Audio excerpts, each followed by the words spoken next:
What's up, everybody? The Banking Bros are back. It's Jadu and Jonah. And we are here to talk about saving and spending money at the same time. We don't ever want you to have to lock your money up, not be able to use it, or grow your wealth. So we're going to show you exactly in this episode what we have been doing over the course of this summer. Got some cash in hand today. And we're going to really talk about how we can utilize the system for a big advantage in your life. Okay, guys, we are back. And Jonah, we have been busy this summer, have we not? Look at all this money. We have. You want some? Sure.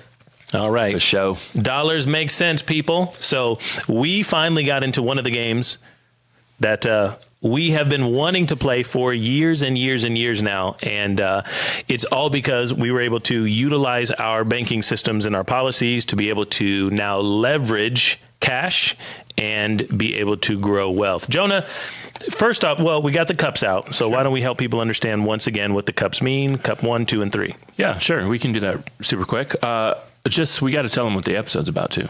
Well, I said we were going to show you what we've now been able to leverage and do. Oh, okay. We're just going to give you a recap of some of the things we were able to do over the summer. Big thing. But yeah, let's talk about the cups really quick. This will really help you.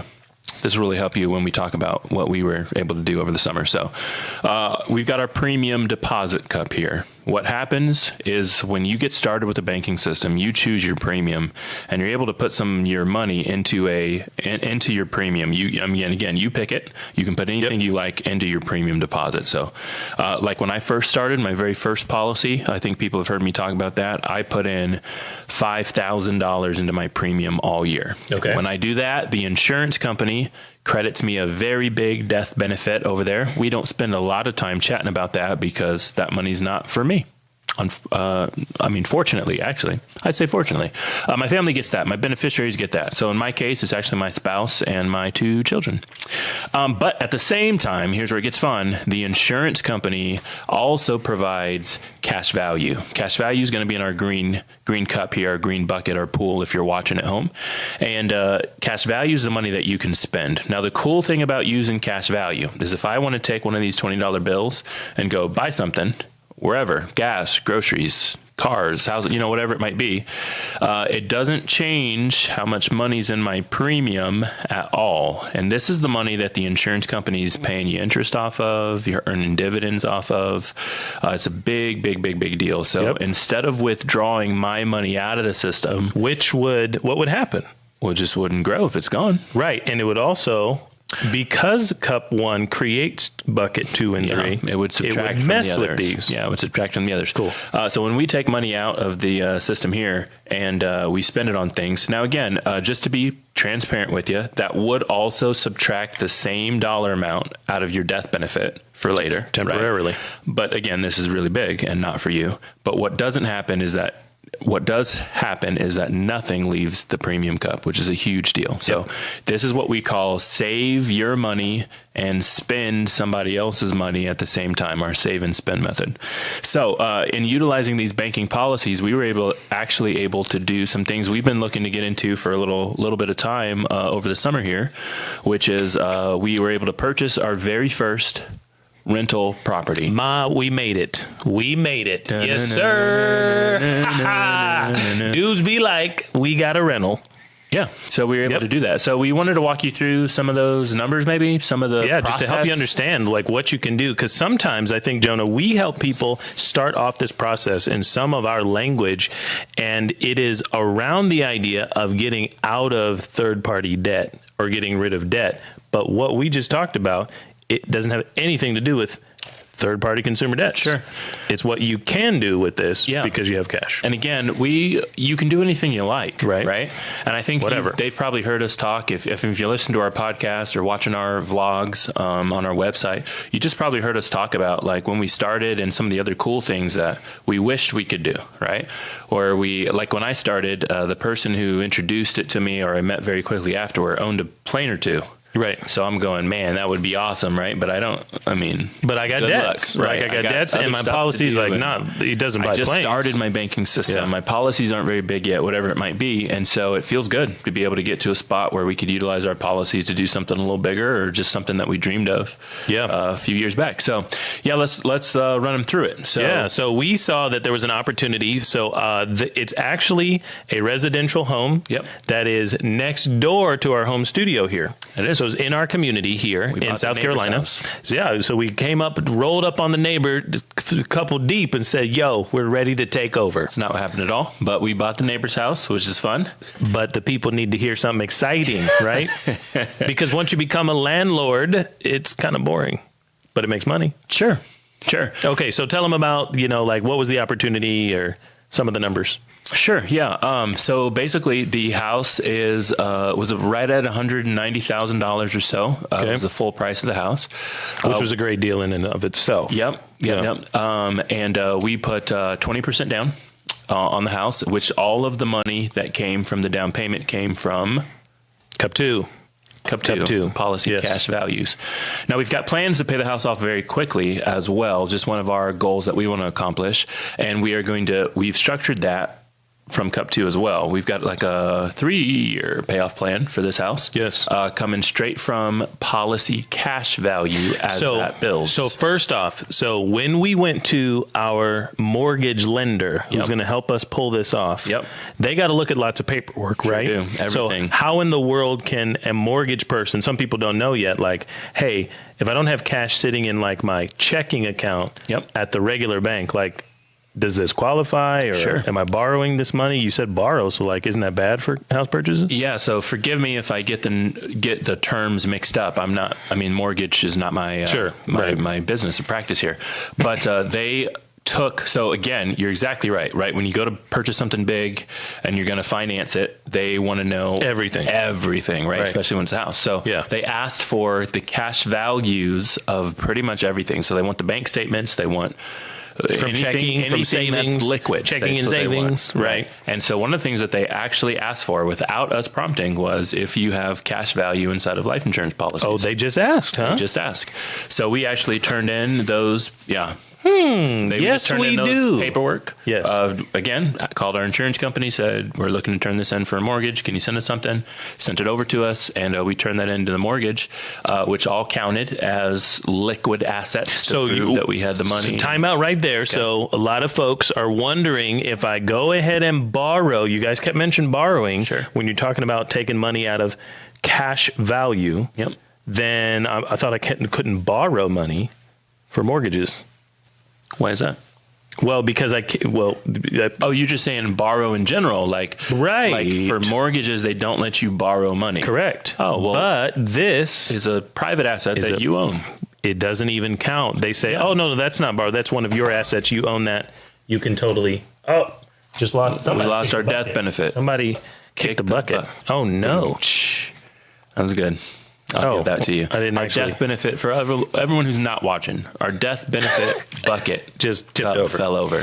Okay, so so we were saying that this is a private asset. You totally can borrow your own cash value inside the assets that are liquid inside your policy, and it's not a mark against you. It's not a credit check. It's not any of those things. Yep.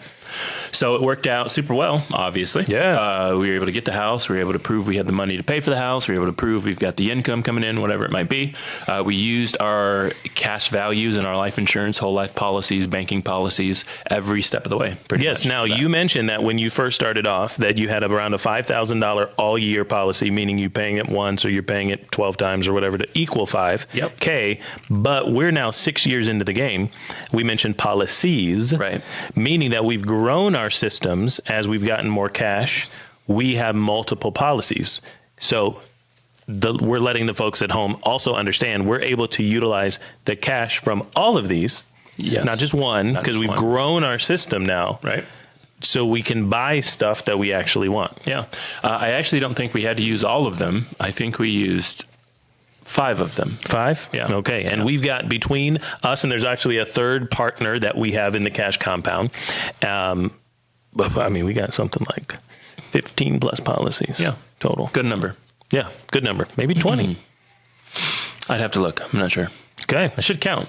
That's probably something that people want to know. We'll tell you on another episode, so don't forget to come back. Yeah, so we didn't have to use all of them. Only had to use about 5 of them to satisfy the requirements for the mortgage company and things like that. But yeah, we bought the house. Yes. So now about cash flow. So, yes, let's talk about cash flow. It's so not cash is not king. Cash flow is king. So obviously, what happened, right? We took the cash value out of those policies and we spent it. We used it, so it's gone. Of course, when that happens, they take the appropriate amount as well out of the death benefit. Equivalent. But the important part, nothing happens to the premium deposits. Nothing comes out of this pool, this cup, whatever. So next year we'll earn more. Yep. Because they have to use a compounding effect annually to dump us more money. That's right. Still there. So very, very important. One of the things that we want to do, though, when we take loans from a bank, even if it's our bank, is we want to repay those loans back to the bank. And so we're actually going to be using the rental income from the renters who are currently in the house in order to repay the loan back to the bank. So what's going to happen there is, I'll just illustrate for you, for the folks at home who are watching, is when we repay the loan, we'll put dollars right back into our cash value, which is super awesome because that means we get to keep access to and use the money because we could take it back out again. Exactly. If we have a lot of repairs people get confused right there at that juncture because they think that anytime I ever have to do repayment or payback at any point in my life ever, I don't come out with money. Yes, it's gone. Right. I'm paying it. Doesn't matter if you're paying the bank back, if I'm paying my brother back, right, my family back, my parents back. If I have to pay you, I don't come out with money. Right. Whereas in this case, you absolutely do. Because again, what just happened was I repaid my bank. There's no holes in that system. I get the money back. I can use it again. So as we go to repay the money, as Jeremiah's doing here, he's putting more money in our death benefit because as we repay this just replenishes, right? When we took it out, it came out. When we put it back, it comes back. Yeah, the death benefit replenishes if you're listening. Benefit. Yeah. Again, nothing's happening over here, which is good. That's what we want. We want the interest earnings, the dividends paid off this without messing with it, right? That's the uninterrupted part of your system here.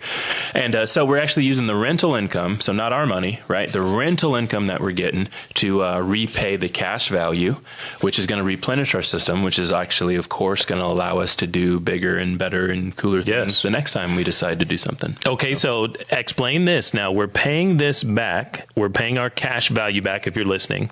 It also replenishes our death benefit for equivalent amounts. And we talk about paying back with interest. So what happens there? Yeah, so what we're going to do is just kind of illustrate it. So if we took, so again, you'll have to forgive me. I don't remember the exact specific number, but I think it was around $40,000, 20% down on a $109,000 house. So 30 something, 40,000, whatever it was. Right? Simple numbers, simple math. Simple math. And 40, I apologize. Don't have my I'm not claiming to be a math whiz. Never have. I just use a calculator. But Siri is a math whiz. Yeah, so Siri does math if you didn't know. That's extra.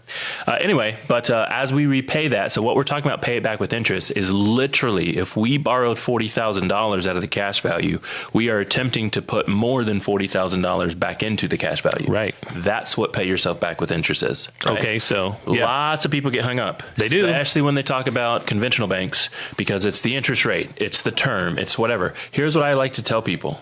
True or false? Paid your car off in 6 months, 1 year, 5 years. Did you give the bank back more money than the bank gave you? Yes. Bought the boat and paid the boat off in 6 months. Did you give the bank back more money than the bank gave you? Yes. All right, then. That's what we're trying to accomplish. So we took $40,000 out of this cup, out of our cash value to purchase something. We're just trying to put more than $40,000 back in. Right. But here's where it gets fun. All right. So let's say this is the $40,000. I can put some more money in there. I got a few more dollars if you guys want to illustrate it at home. We put all the $40,000 back in, and then we go to add some additional money. Right. Pay back with interest. The additional money. So again, more than $40,000. So 40 went back in here. We took 40 out. Doesn't actually go in here. Okay. Doesn't actually go in your cash value. The additional money actually goes back in the premium. And again, when money goes in the premium, it builds the cash value and the death benefit as well. This bucket affects the other two. Love it. And so that's all that we're trying to accomplish. That's it. So true or false, as you utilized your money from cash value to purchase things you wanted, like a house, paid it back with interest, the question is, did your system get bigger or smaller or stay the same. Sure did. Got bigger while I True. didn't Got bigger. retain, while I didn't lose control of any of the money the whole time, because it was all in my cash value. If something happens, Right. if I need to go replace a water heater or fix an air conditioning, or Yeah, something, we'd right? take more money out. Like, let's use this that builds our system that goes along with our whole program here to be a landlord, to do the maintenance as well. Exactly. We can totally get that money back. So hopefully that paints a picture of why we are so gung-ho on funding these policies, putting money in premium every chance we get, starting new policies. Why we're talking about we've got double-digit policies, right? More than one, because it's all about getting how much money can I afford, have to put in these premiums, so that way my system can build. It's like Oprah. You get a policy, you get a policy, you get a policy, right? We're so excited because every time we have kids or we figure out we got more grandparents we didn't know about, whatever. Look, you getting a policy because we're going to keep this money growing and building no matter what inside our family and business structures, so we can use it to buy the things that we want and need and to be able to build into bigger and better in the future. That's right.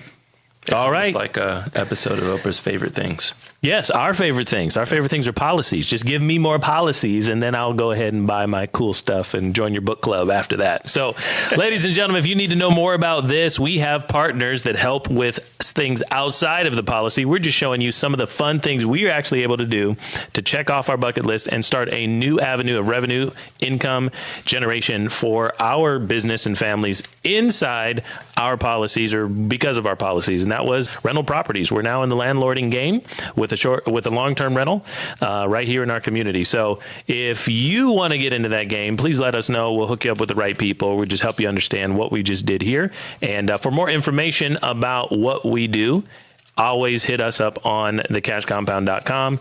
We've got our Instagram. We're doing a little TikTok now. We are, a little bit. A little TikTok game. We're trying to get fun out there and show you guys some ways to be creative and 1-minute snippets to help you understand, to refocus your mind on the save and spend method. So we'll see you guys soon with another great episode of The Banking Bros.